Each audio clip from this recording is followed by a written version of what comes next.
for maybe just a couple of rounds of questions, do you think? And then if people want to, or should we just go home? I know there's an awful lot of people who are very, very tired. Is anyone absolutely bursting? I want to say one thing.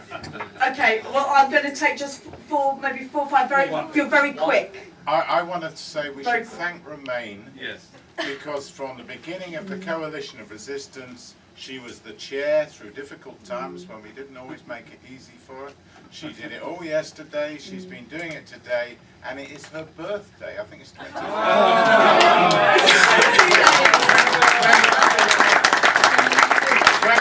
Birthday on Thursday, so at the end, happy birthday. I'll go for someone over that side in green. Press, keep your finger on. And be as succinct as you can. Hi everyone, I am coming from Istanbul. Welcome. I came yesterday, Sorry for my English. It's fine, beautiful. I want to ask one question to German comrade. In 60s and 70s, Germany needed young workers' power, and so more than 2 million Turkish people moved to Germany. Is that situation still continue? Germany? I want to ask that question. Okay, write that one down, and I'll go through the list. Right, sorry. You got another bit? Yeah. Right, I have a couple words about Turkey. Very quickly. Sorry.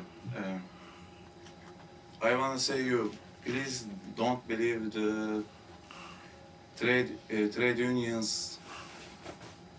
union members about Turkey, because in Turkey trade union leadership generally has a very high standard life. For example, their leadership has a very big houses, very big, expensive cars, and so. Look at Matney, yeah. Last week they decided to take general strike in Turkey for big trade union, and same day they stopped the general strike. So that's a problem. And just one thing about benefits. We are worried about your benefit cuts, but I'm sorry, we don't know what is benefit in Turkey. For example, I have a broken teeth in my mouth. I'm waiting for 2 months to go doctor. Sympathy, sympathy. I'm going to go to this side. Hands up, be quiet unless I've asked you to speak. Thank you. Lady here, put your finger on your buzzer, please. I'll be very succinct. Yes, will be succinct because I'm very naive about international affairs, but I was very grateful to hear from the Brazilian speaker because for the first time last year I went to Cuba and had my eyes opened by what can be done when you have a socialist country. And you know, all the talk of monetarism and banks and transfer of power seems to me that we have a lot to learn from the Bolivarian revolution of Che Guevara, and I'm probably talking out of fashion now because there's so much that people have poo-pooed the Cuban Revolution, but surely we should be talking about that now because it's so relevant really for what's happening now, that's all. Thank you very much for your comment there. I'll go to the back there. Can you get to a microphone quickly? And yes, I think so, yes. Several months ago I read an article about somebody was commenting that where you couldn't see any jobs at all, young people are managing in the cracks, they're managing to find incredibly new ways of making money. And that's not just .com things, but other ways. And all I'm saying is, please don't despair and use your imagination. Try and create jobs. We don't need to all rely on some huge, enormous rafts of jobs. There are ways of finding work. And I am suffering so much from my neighbours who are really poor and really don't know what to do. They've had terrible education. And this is the case up and down the country, where people are really suffering. I'm sorry, I'm going to have to come back on that one if I may impose in my position as chair. I am someone who is currently at the moment without work, and I've known for the last 2 years the Dole office would love me to go off and become self-employed and try and create work for myself, which I could, you know, spend every day of the week working very, very hard to scrape together maybe a bit of money that would come to the equivalent amount of the dole money, but not every week, and they could count me as an employed person, but it wouldn't be enough to cover the cost of living, and they could pretend that that was a solution. Not work. Be quiet, I'm talking about work for me. I'm talking about work for other people. No, I'm not talking about, I'm talking about this generally. There are people, be quiet, there are people all around the country who've been taken off the unemployment list in Britain who do not have enough work to really cover a proper level of living. Now, I'm all for everybody doing it, and I would love to, if I could do a bit of portrait photography, there's enough of you out there, I think you're pretty enough to have your picture taken by me, and if that could eke out the same as the dole money, I would do that as well. But the thing is, you're all running out of money, the gas electric's going up, the water rates will be going up, soon we will be paying more things towards our teeth, we do pay, and we pay for our prescriptions, the money will be running out for everybody, so these money for these little in-between entrepreneurship type jobs are not a full enough solution. We need a socialist solution, and then we can have a wide variety of employment opportunities, and I think that'd be more wonderful for that. I'm speaking as an artist myself. Yeah, I'm very pleased, as I said, that this did go ahead today, and I think it's been one of the best sort of conferences we've had for quite some time. But I am concerned that I don't want us to be not meeting for another 6 months, and I think it's incumbent upon the core coalition of resistance and the Greece Solidarity campaign to make sure something like this happens, perhaps in September when we all return from summer. And I would like to thank those who have organised this, but I think that we should do more to publicise it, because if we can get this level of debate in a sort of not brilliantly publicised, if it was well publicised, I think we could get a really, really progressive dialogue of meetings. Thank you very much. And at the back there, right at the back, put your thing down, keep it down. Hello, thank you very much, Not everyone. too close to the mic. And thank you for, can you hear? Yeah, for organising this this conference. I'm Olivier from the Front Gauche, and I was, me being naive a little bit about the British politics, at least the internal British politics. I was wondering whether you could share with us whether there is a concrete plan, and if so, where it is, to have a coalition of political parties that not only leads this type of assemblies and the fantastic actions that we see on the streets and on the medias, but also runs for elections as one single unity. I've heard of creation of resistance, I've heard of left unity, and maybe it's already the case locally, but at a national level, are we going to have an equivalent to Syriza, to Die Linke, or to the Front Gauche, and to the many others we have in Spain and elsewhere in the UK? Okay, I'm going to move on to at the front here, madam. Thanks very much, Romain. I'd like to welcome the emphasis that some of the speakers have put, particularly I think Hugo and Walter, have put on the importance on strategic discussion. And I think that going forward now this is exceptionally important, because over the past few years we've seen a dialogue, a continual dialogue between our organisations and others. We've seen kind of some practical action together, but I think now, given the intense crisis that we face, particularly the rise of the far right, much deeper integration of our work is necessary, and it can only come about in a useful way through an intensified strategic discussion. So I welcome the emphasis on that and hope that we can move forward towards it sooner rather than later.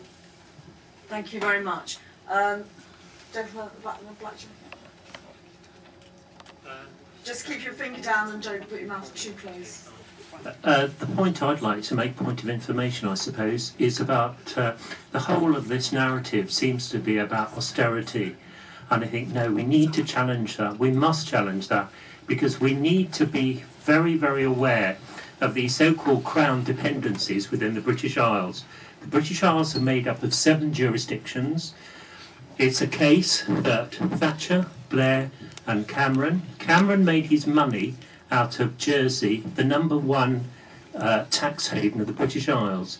$21 trillion is avoided every year through tax, and this British government could make 70 billion extra pounds if they were to do something about these 3 crown dependencies. #1 is Jersey, #2 is Guernsey, #3 is the Isle of Man.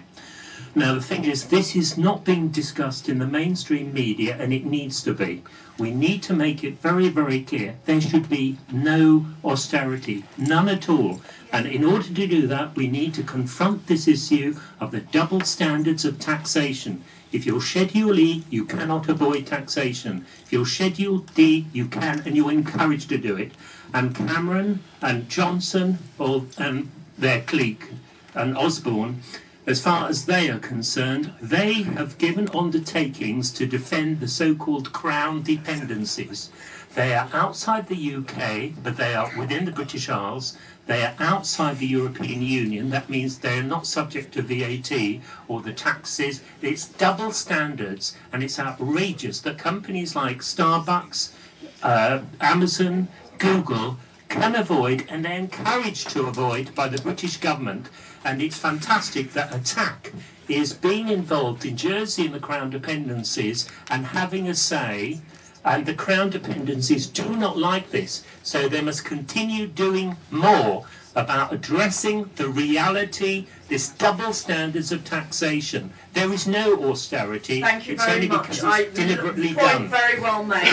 Some people are aware, but we need to make it more widely known. Thank you very much. Gentleman here.